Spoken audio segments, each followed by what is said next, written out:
What in heaven's name did you hit her for? How many times do I have to tell you I didn't strike her? I never harmed her. She has a broken arm, hasn't she? Maybe so, but it has nothing to do with me. You're finished. You know that. I am not finished. Confound it, man. My whole career is thrown into this election. Well, what do you propose to do? Pay her the money she asks? £2,000? Don't be ridiculous. Now listen to me, Geoffrey. The party's depending on your seat in the Commons. If that woman makes a public statement that you attacked her and broke her arm, you'll be lucky if you get one vote. And it makes no difference that I happen to be innocent. Not a whit. In your position, an accusation is just as damaging as a conviction. You've got to withdraw. No. Very well. I'll do it for you. I'm going to fight for my very life. I know someone who might help me, even if you won't. You've got 3 days to clear this matter up or get out. On Sunday evening, I'm going to make a statement, one way or the other. I thought you were my campaign manager, not my accuser. 3 days, remember! Marriage bureau. Idiot. So I went to a marriage bureau. She seemed a very charming sort of woman, cultured and good background and all that. Yes, but a marriage bureau? Yes, I've lived in the country for a long time now. I just never seem to meet any woman except the most ineligible and unattractive ones. I've been lonely these past few years since my wife died. This bureau seemed reasonable enough. After all, they promised to introduce you to ladies of cultural and intellectual backgrounds similar to your own. But they didn't mention blackmail. £2,000, you say? An impossible sum. Even if I were guilty, which I'm not. My whole career is at stake, Mr. Holmes. I think it might be a good idea to have a look into this marriage bureau. Don't you agree, Watson? Yes, I'd say so. I simply can't believe Mr. Oliver, he's the proprietor, could be involved in this. And you say you have 3 days to pay or disprove the accusation, eh? Yes, Mr. Holmes. It's not very long, I know.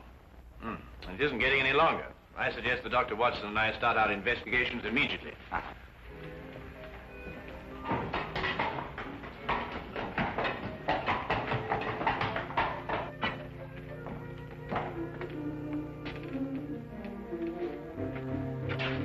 Coward. Oh, no, Holmes, there must be another way of doing this business. We're working against time. This is the only way we can get to the core of the case. Now, listen, Holmes.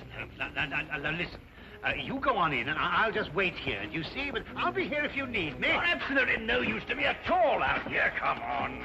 Oh, come on. Come on, Watson. Come on.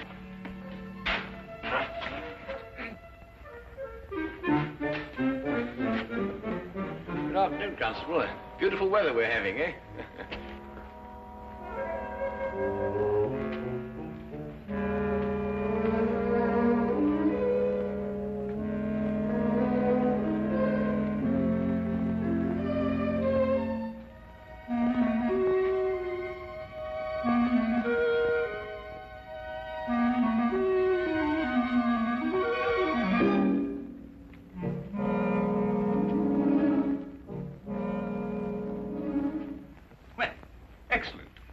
Seems to be in order. Now, I'm afraid I shall have to put the same questions to you that I put to your friend. I realize they're rather personal, but it's the only way we can be certain that all clients are protected and properly matched. Yes, right. I can understand that. Now, about your financial situation. Well, this is all routine, you understand. Yes, I suppose it is. My personal income is in the vicinity of £3,000 a year. Well, that seems quite ample. That's quite apart from Aunt Agatha. Aunt Agatha? Yeah. She's worth thousands of pounds. Hundreds of thousands. And you're the heir? Next in line. A favorite, too. Well, they have been since I was, You're very fortunate. A very odd coincidence has occurred today. The very first time it's happened that I can remember. But there are two charming ladies here at this very moment who seem to fit perfectly with both your backgrounds. I think we could have our first introduction immediately. Is anything the matter? No. I was just admiring your Toulouse-Lautrec. My what? Your Lautrec. It's very interesting. The painting. Oh, the painting. Oh, of course. Well, if you'll excuse me for a moment, I'll see if the young ladies are still here. I say, Holmes, what was all that whispering about? My financial position. But that confounded busybody asked me the same questions. I answered them straight out. No, but you gave them real information. They'll never try and blackmail you, old boy.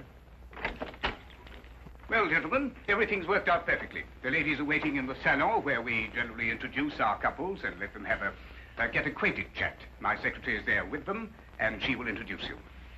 The door at the far end of the hall. Thank you. Well, Watson, come on. What are you waiting for? Go on. Door at the other end. No. Straight on. Mr. Holmes. I'm always interested in the welfare and the situation of my clients, and, Yes? how old is Aunt Agatha? 94.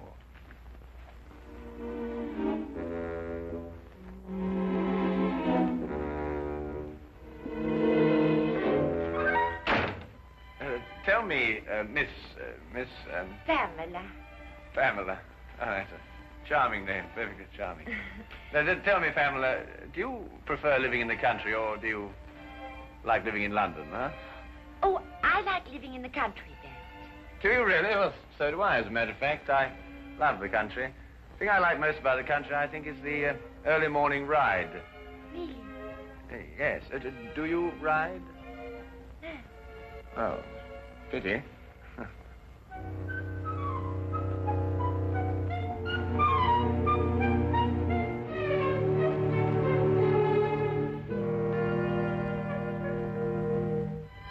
Not really. You've never really been to Paris? No. Oh, you'd adore Paris. My Aunt Agatha always went in September, you know. She said it was quite sinful not to go to Paris at all, without going in the spring. That's very funny. Boy, I'm so sorry. I hope I haven't shocked you. Oh, no, of course not. Oh, good.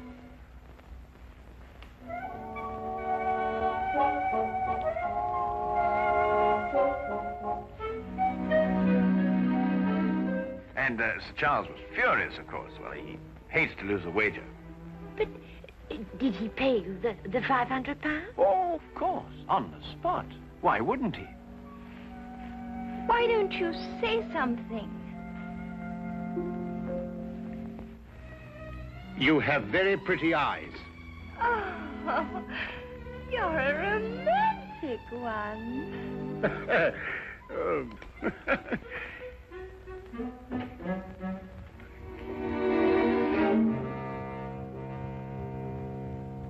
Well, has everyone become acquainted?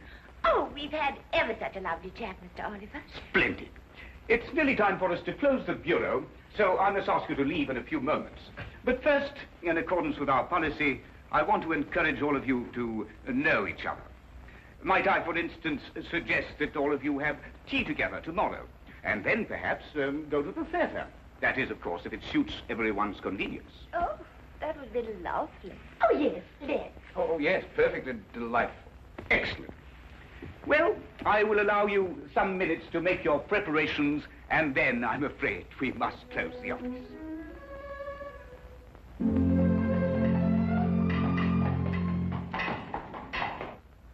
Well, I've seen it through, Holmes. What do you make of it all? Nothing I didn't expect to. We were merely planting seeds, Watson. Planting seeds. Yes, it's my theory that if Oliver and the others are blackmailing, they're choosing their victims pretty carefully. However, I hope that at tea time tomorrow we'll be able to obtain more evidence in support of my theory. The trouble is that our client can't wait very much longer.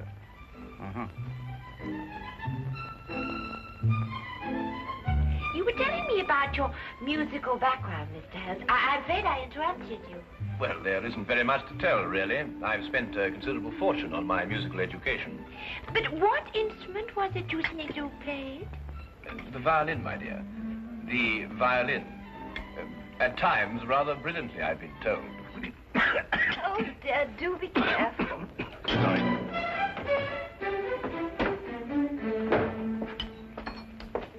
Followed you this time.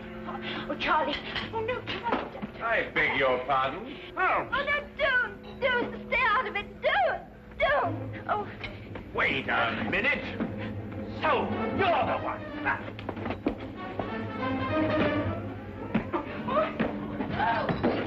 Oh, Charlie. What have you done to him? The police. Somebody get the police. He's my husband. This man, this one here. I saw what he did, ma'am. You better not try any more tricks, mister. The police will soon settle you. But this is outrageous. You don't understand. But it's true. They're married. And he was trying to break them up. I know his type. In here, Constable. There's your man. Holmes, why don't you say something? You can't let a thing like this happen to you. We've fallen very neatly into their trap. Don't you agree, Watson?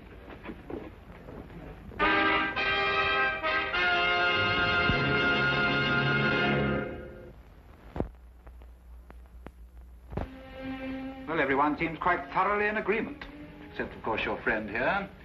These other witnesses are in full accord, and the testimony of the proprietress of the tea shop supports them. But, Inspector, this is absolutely outrageous. Where's Inspector Lestrade? He'll speak for Mr. Holmes. Inspector Lestrade? I'm sorry, it isn't Inspector Lestrade's case. Well, I think we have everything we need now. We all go. Except, of course, Mr. Holmes. He's under arrest.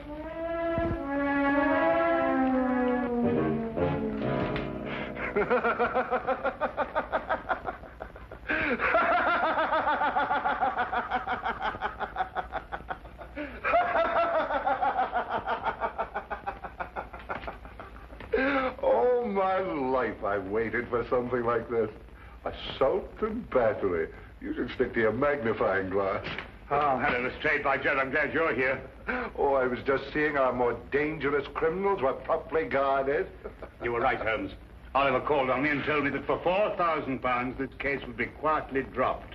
Why, he's insane. He's not insane, wasn't he? Just greedy. No, he's insane. He kept on saying that he was sure Aunt Agatha would fix it. Aunt Agatha, £4,000? What are you talking about? Well, I'm not sure myself. Well, listen, Watson, now that we know where to look, we can take them quickly. Only you've got to let me out of here, Lestrade. Why, what's the matter, Holmes? This is one of our more comfortable jails. Listen, Lestrade, a man's life is involved in this. Geoffrey Bourne, candidate for Parliament. He's been blackmailed by the same group. We can stop them now, only you've got to let me out of here. Well, I didn't know it was serious. This isn't my case. I'll have a word with Mason. He's senior arresting officer in this job. He's the only one who can let you out of here without a court order. I'll see him right away. Well, hurry up, Lestrade. Geoffrey Bourne has only got until 7 o'clock tonight. But you will release Holmes. No, I won't, Thompson. Now, look here, Mason. I've known Sherlock Holmes for a very long time. I know him as a valuable colleague. If he says this marriage bureau is a fake, if he says they're blackmailers, then undoubtedly they are blackmailers. But there is no case of any kind against the Marriage Bureau, Lestrade. If one arises, I'll investigate it. But I will not jeopardize my position by taking such a step without cause. As for Mr. Holmes, he has been formally accused, and the number of witnesses more than justify an arrest. All right, Mason. But this is outrageous, Lestrade. Didn't you explain? Everything, Dr. Watson. Right. I'll handle this case myself. You, Dr. Watson? Unless you care to come in and help me. Well, I'll do what I can, of Look, course. Watson, there's only one thing to do. You must break into Oliver's office, go through his private files and everything. There must be further evidence of their activities. Right. Break him? That's against the law. Look, maybe I could get a search warrant. Oh, how soon, Lestrade? Oh, it's a pity this is Sunday. Certainly not before Monday. Not with Mason here. Yes, but look, Geoffrey Bourne only has until 7 o'clock. Yes, but breaking and entering, that's a crime. Have you any idea what the penalty is for that? Yes, if I remember correctly... Thank you very much, Holmes. I'd rather not know. Excuse me.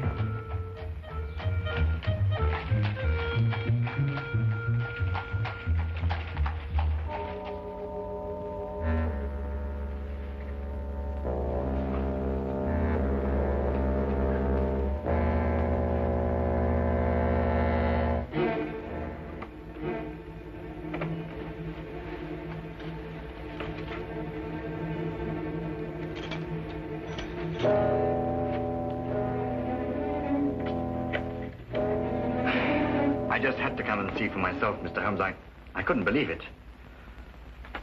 Oh, well, I suppose I better tell George to get it over with. Well, don't be hasty, Mr. Bourne. Dr. Watson's working on the case with all his energy at this very moment.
It must be a cylindrical lock with multiple tumblers.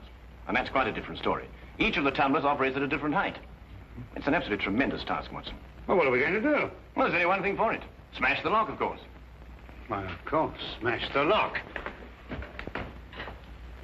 Lestrade, if you had blackmail records to keep, and they might be dangerous, where would you hide them? Let me see. Well, blackmail's liable to turn into a running game at any time. I suppose you want them to be portable. That's good. That's perfect. I want you to go after Dr. Watson immediately. The office? I couldn't. Tell him to ignore the files. Tell him to take all the paintings down off the walls, open the backs, and tear them apart if necessary. Paintings? Yes. Oliver's office has one wall covered with paintings, mostly Lautrec, and he hadn't even heard of him. Well, neither have I. Oh, go on. Hurry, Lestrade. Go on.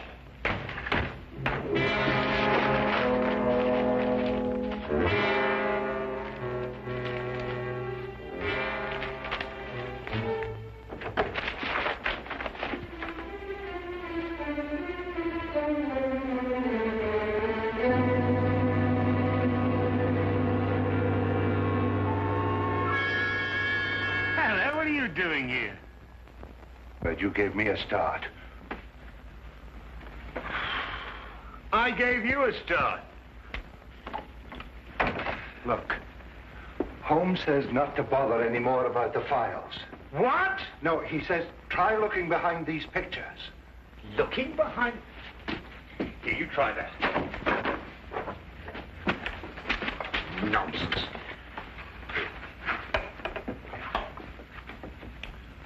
Listen.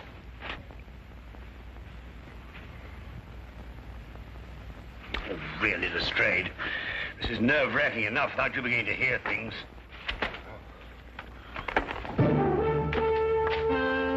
Lestrade! Look.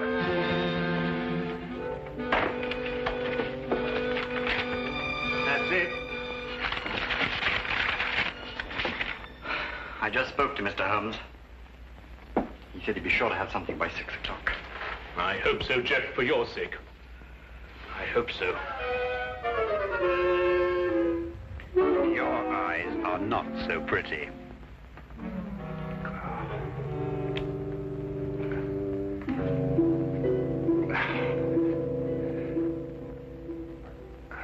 I told you I heard something. Quiet. Who's been in the... Oh, good work. His?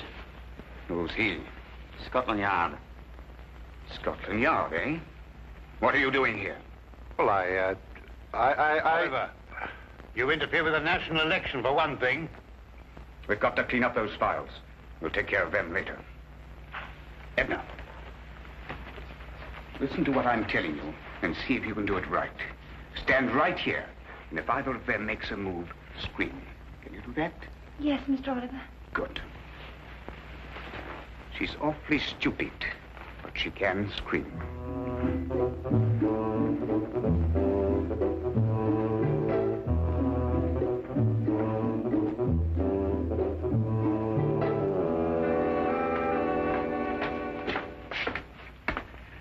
All right, Mr. Holmes, what's the meaning of this message? It refers to a blackmail gang operating through a marriage bureau. I've heard that accusation before, but so far I've seen no evidence to support it. Inspector Lestrade has evidence? Inspector Lestrade? Yes, he's already set out for the marriage bureau to make a clean arrest of the entire gang. But it isn't Inspector Lestrade's case. If he had evidence, he should have brought it to me. Well, I thought of that. Anyway, he went, and according to my calculation, he should have been back by now. However, I think he may have run into some very serious difficulties. There are strict regulations regarding such things. When he gets back here, I'll talk to him. You can do better than that. The day can be yours, you know. What do you mean? Go to the marriage bureau yourself and take charge. After all, it is your case, you know.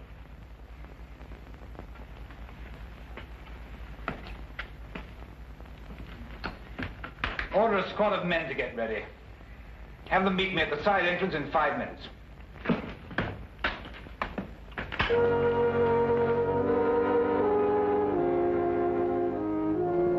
Don't you think she's a pretty girl, Lestrade? What? You know, Lestrade, I'm so surprised that any girl who's so lovely and so intelligent could be kicked around by a cad like Oliver. Do you really think I'm pretty? Oh, yes. From the very first moment I saw you. Yes, wouldn't you like to sit down? You must be tired standing. Yes. Yeah.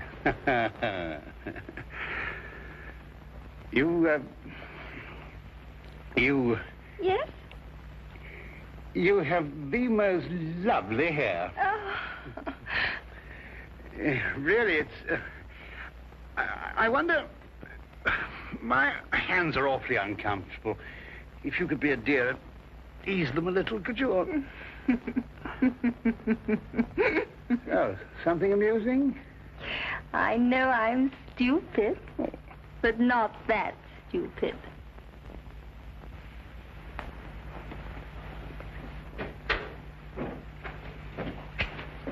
Oh, are you ready to go, Mr. Oliver? Well, Inspector Lestrade? Oh, no, not Mason. Where are you going? Mr. Bourne, before 7. I've got to get there. Go after him and untie his hands. I never saw such a Sunday.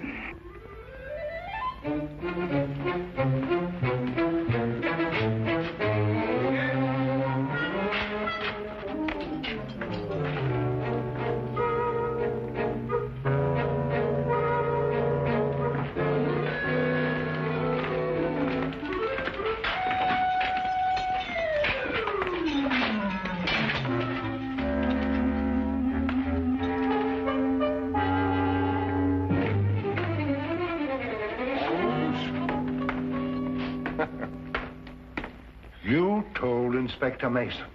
I know, Lestrade, but I had to get you out of there somehow. I was better off as I was. Well, I considered that, but despite the injury to your pride, you know, it's best that way. I know nothing of the kind. It was only a matter of a few moments before Dr. Watson and I had the situation completely under control. Well, you must tell me the story. In the meantime, now that the criminals have been arrested, please let me out of here. Oh, I'm terribly sorry. But this is Inspector Mason's case. Huh? I couldn't possibly interfere with another colleague's affair. Oh, no. Oh.